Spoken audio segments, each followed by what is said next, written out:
नमस्कार, स्वागत सत्कार बेहद आभार दोस्तों। मैं आपका तो लोकपाल फौजदार। फिलहाल मैं तो डीग जिले के प्रसिद्ध स्थल घंटाघर के पीछे का एरिया कह लीजिए या फिर के लिए ये बाजार की मुख्य सड़क है। जैसा कि आप तस्वीरों के माध्यम से देख पा रहे हैं, दिखाइए एक बार।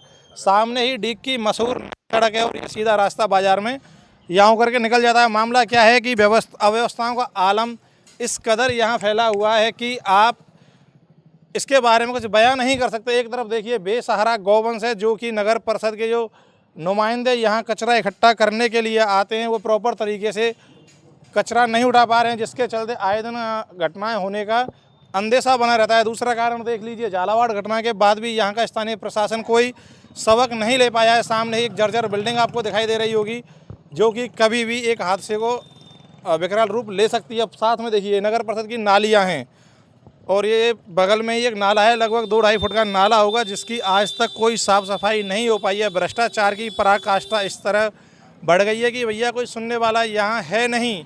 जो जमादार यहाँ लगा रखे नगर परिषद ने, वो पता नहीं कागज़ों में क्या कार्रवाई दिखाते होंगे, क्योंकि आयुक्त तो यहाँ पर देखने आएंगे नहीं। जिम्मेदारी किसकी है? तो जमादार की जिम्मेदारी है या फिर उस पार्षद की जिम्मेदारी है जिसने जनता को यहाँ चुनाव बात कर लेते हैं। हाँ जी, नाम बताइए। सुनील कुमार जैन है सर। ये कब से रहता है सर? ये काफ़ी साल हो गए, इसको 5-4 साल हो गए, कभी कोई इसका स्थायी समाधान नहीं हो रहा है। और जब से ये नाला बना है तो इसका कोई दीवार होकर के इसका कोई परमानेंट समाधान नहीं निकल पा रहा है।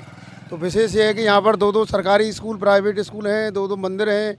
आम जनता का दिन भर भाव रहता है, लेकिन कोई गंदगी से कोई अभी निजात नहीं मिल पा रही है। तो स्थानीय प्रशासन से भी, नगर परिषद से भी अवगत करा दिया गया है, लेकिन उनका कहीं कोई किसी प्रकार का कोई मसला, इस पर कोई वो नहीं हो रहा है। बरसातों में इतनी स्थिति खराब हो जाती है कि यहाँ से निकलना भी दूभर हो जाता है आदमी का। बरसात से पहले तो नगर परिषद नालों को साफ करवाया था। या सब वही खा पी गए, कोई कुछ नहीं किया किसी ने कुछ भी। मतलब सब इसको कागज़ों में ही खाना पूर्ति हो गई, ना कोई नाले में एक मतलब कभी सफाई नाम की कोई चीज़ नहीं हुई है पूरे सीजन में। इसमें आपने पार्षद को चुनाया, पार्षद से बात कीजिए। पार्षद से क्या, कुछ नहीं है, कोई नहीं करते हैं कुछ भी। पार्षद भी हैं, सब ऐसे ही हैं, टाइम पास वाले ही।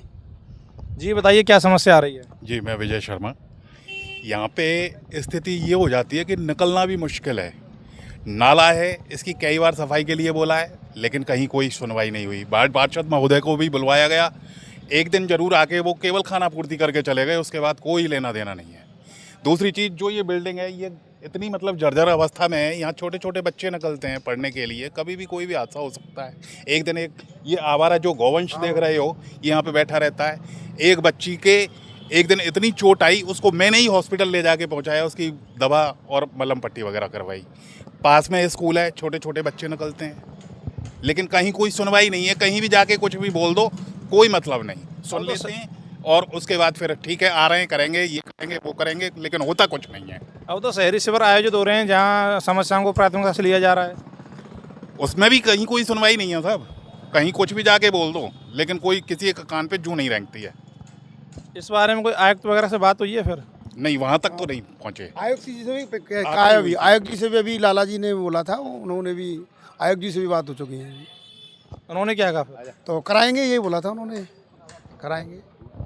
अब समस्या क्या है, देखिए बगल में मंदिर है, जैसे आंटी आ रही हैं इसी गंदे पानी में होकर के मंदिर आना पड़ता है। ये तो हालत अभी आपको लगता होगा कि भैया कैमरा में ठीक दिखाई दे रही है, लेकिन आप ग्राउंड पर आके देखिएगा, नाली पूरी तरह से ओवरफ्लो है और गटरों का पानी भी सड़क पर पहुंच रहा है। कहीं ना कहीं स्थानीय लोग भी इसके लिए जिम्मेदार रहते हैं। जैसे आप देखिए सामने जो ये, अच्छा ये पानी जो जाता कहाँ है यहाँ से? पानी ये नई सड़क की ओर जाता है, ये जाता कहीं नहीं है, जाता नहीं है, सब यही गंदगी का पानी जमा हुआ पड़ा है। ये नहीं, कहीं फ्लो को निकालने की व्यवस्था तो निकलने के लिए नई सड़क पर है, वो नाला हुआ है, वो वहाँ के सफाई नहीं होती है ना, वो आगे से सब चौक हुआ है, रास्ता बंद पड़ा है वो। अब देखिए ये नाला है सीधा लोहा मंडी की तरफ से, जैसा आप तस्वीरों में देख पा रहे हैं, लोहा मंडी की तरफ से, और ये नई सड़क पर होते हुए कहीं ना कहीं इसकी व्यवस्था की गई है निकालने की। लेकिन आगे जैसा बता रहे हैं, हो सकता है किसी ने अतिक्रमण कर रखा हो, नगर परिषद अतिक्रमण के खिलाफ कोई कार्रवाई नहीं करती है। करने भी जाती है तो कोई ना कोई ऐसा दबाव आ जाता है कि जिसके चलते कार्रवाइयाँ भी रुक जाती हैं। उसका एक जीता जागता उदाहरण आप देख पा रहे हैं। नालियाँ पूरी तरह से चौक हैं, जिसका खामियाजा यहाँ के स्थानीय दुकानदारों को, स्थानीय लोगों को और डीग में बाजार करने वाले आने वाले लोगों को भुगतना पड़ता है, क्योंकि घटनाएं और दुर्घटनाएं होती रहती हैं। आए दिन बाइक सवार स्लप होते हैं, जैसा बेसहारा गौवंश है, आए दिन बच्चियों, जैसा बता रहे थे एक अंकल जी की एक बच्ची घायल हो गई थी। कहीं ना कहीं जो कागजों में कार्रवाई हो रही है, ग्राउंड पर हो तो शायद डीग जिला बन चुका है, तो डीग जिले की एक पहचान मिलेगी। वीडियो को शेयर करें। जय हिंद, जय भारत।